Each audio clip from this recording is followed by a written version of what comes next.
من الحلويات السهلة البسيطة السريعة اللي تعمليها في ثواني حتى لو انت لسه مبتدئة، هي صوابع زينب. بجد هتعمليها بكل احترافية زي الحلواني واحسن كمان. ولو هي بتفرش معاكي في هقولك الزيت. النهارده كل التركات اللي تطلع معاكي الرسمة بارزة زي ما هي كده وعمرها ما هتفرش معاكي تاني في الزيت، وشاربة الشربات بتاعها كويس جدا. وما شاء الله عليها احلى من بتاعه بره. لو شايفين ان انا بقدم لكم محتوى مفيد يا ريت تدعموني بلايك وشير مع اصحابكم، وما تنسوش تشتركوا في القناة وتفعلوا زر الجرس، ويلا نسمي ونصلي على رسول الله ونبدأ الفيديو أول بتاعنا حاجة لازم النهاردة. نعمل الشربات بتاعها عشان بيكون بارد معانا. أول حاجة كده نزلت بكوباية من السكر ونزلت عليها بتلت كوباية من المية. أهم حاجة إن انتي ما تحركيش خالص السكر لما تضيفيه وتضيفي عليه المية عشان ما يسكرش من الجوانب بتاعة الطاسة بتاعتك.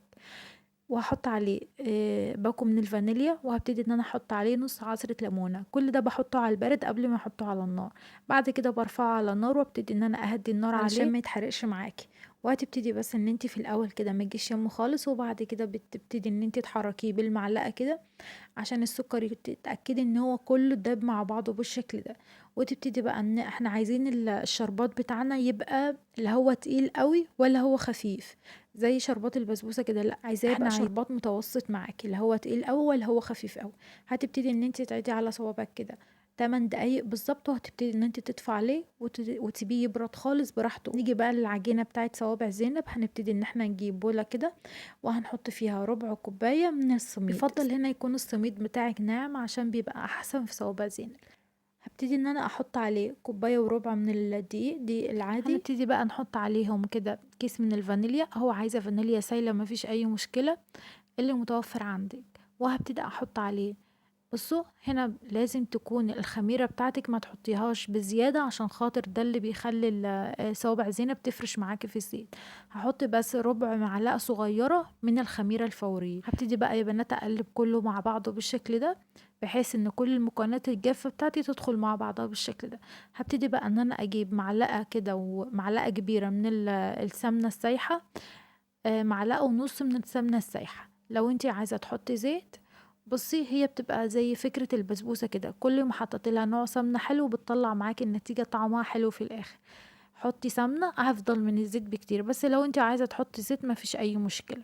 ببتدي ان انا احط معلقة ونص من السمنة، تكون مسيحاها وتفركيها كويس قوي مع الدقيق وكل المكونات بتاعتك والسمين.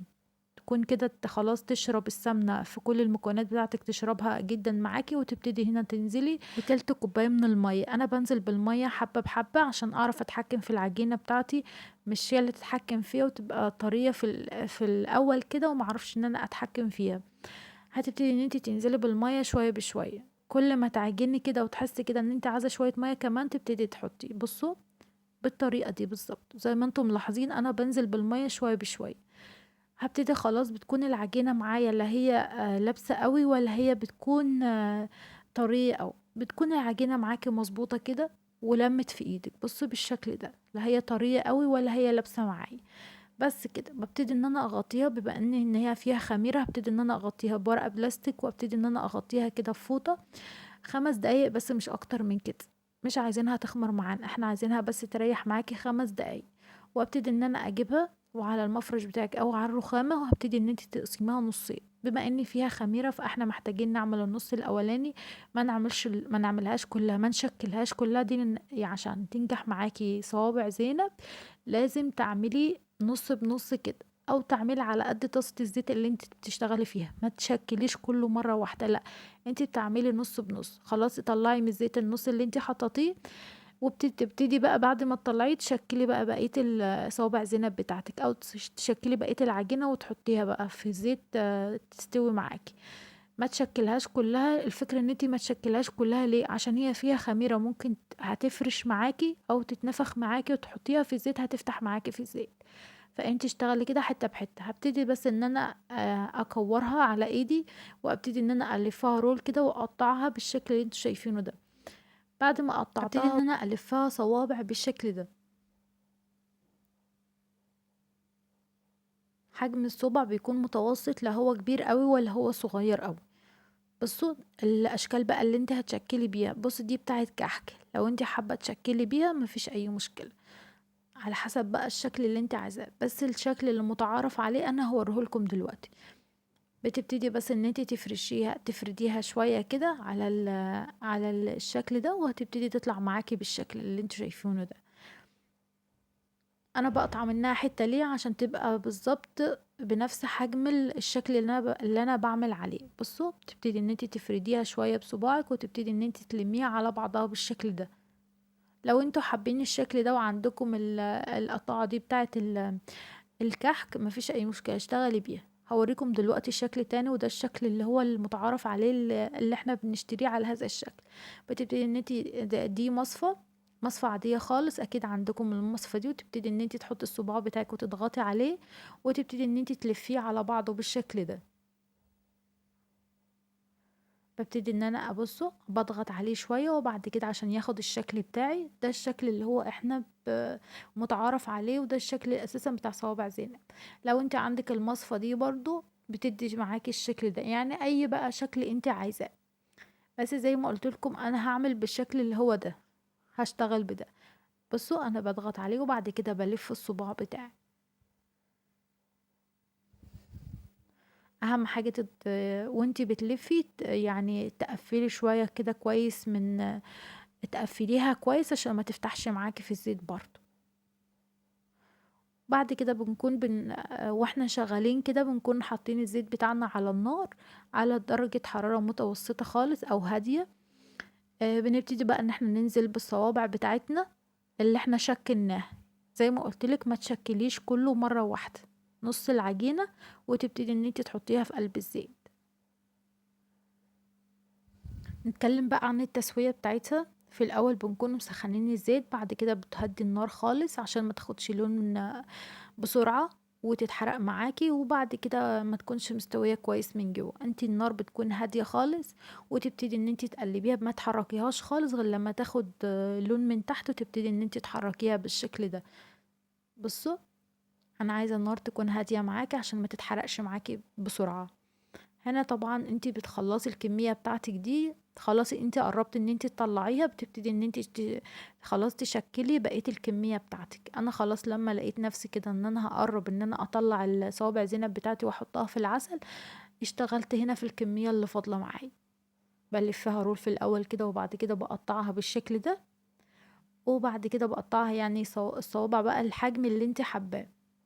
بس ما تقطعيش بقى صوابع كبيرة عشان تبقى معاكي مظبوطة زي بتاعت بره بالظبط. بصوا، ببتدي ان انا الفها على ايدي كده، وعلى طول بشكل معايا. بشكلهم كلهم بقى كده، وعلى طول وعلى طول بطلع اللي هم في الزيت، وبحط مكانهم دول.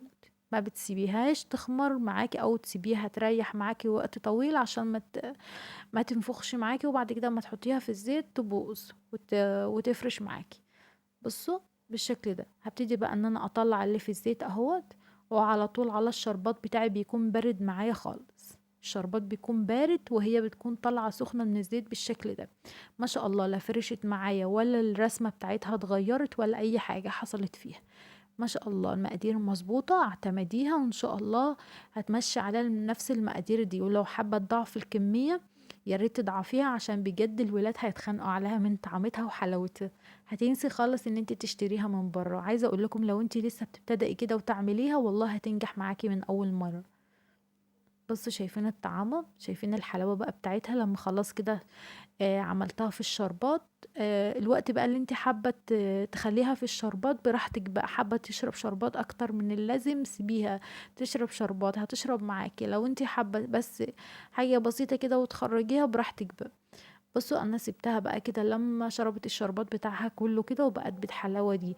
لا فرشت معايا ولا الرسمة بتاعتها غيرت، وموحدة اللون ولونها ذهبي، وما شاء الله حاجة كده بجد تستاهل ان انت تجربيها. ونفس المقادير دي هتعمليها هتطلع معاكي بالحلاوة دي. انسي خالص ان انت تشتريها من بره. عايزة اقول لكم اعملي منها كمية كتير عشان بجد طعمها تحفة. عايزة اقول لكم ان هي شاربة الشربات من جوه.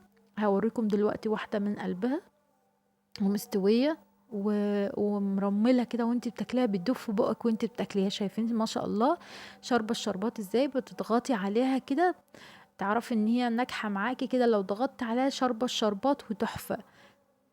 ما شاء الله بجد تستاهل اللايك الحلو بتاعكم، وتستاهل كمان ان انتوا تشتركوا في قناتي عشان انتوا مش مشتركين فيها، وتفعلوا زر الجرس لو انتوا كده عايزين تشوفوا فيديوهاتي على طول اول ما انزلها. فعلوا الجرس واشتركوا في القناة، وان شاء الله توصل لكم كل اشعاراتي بفيديو انا بنزله. يا رب يا بنات يكون عجبكم الوصفة النهاردة، وجربوها على ضمانتي ان هي هتعجبكم. احفظوها بقى عندكم ان شاء الله عشان هتنفعكم قوي لحلويات رمضان السهلة السريعة اللي انت تقومي كده بعد الفطار تعمليها. ان شاء الله يعد عليكم الايام يا رب كلها بالخير والبركة، وان شاء الله تعمليها بالحلاوة دي. اشوفكم تاني على خير في فيديو تاني جديد، واقول لكم السلام عليكم ورحمة الله وبركاته.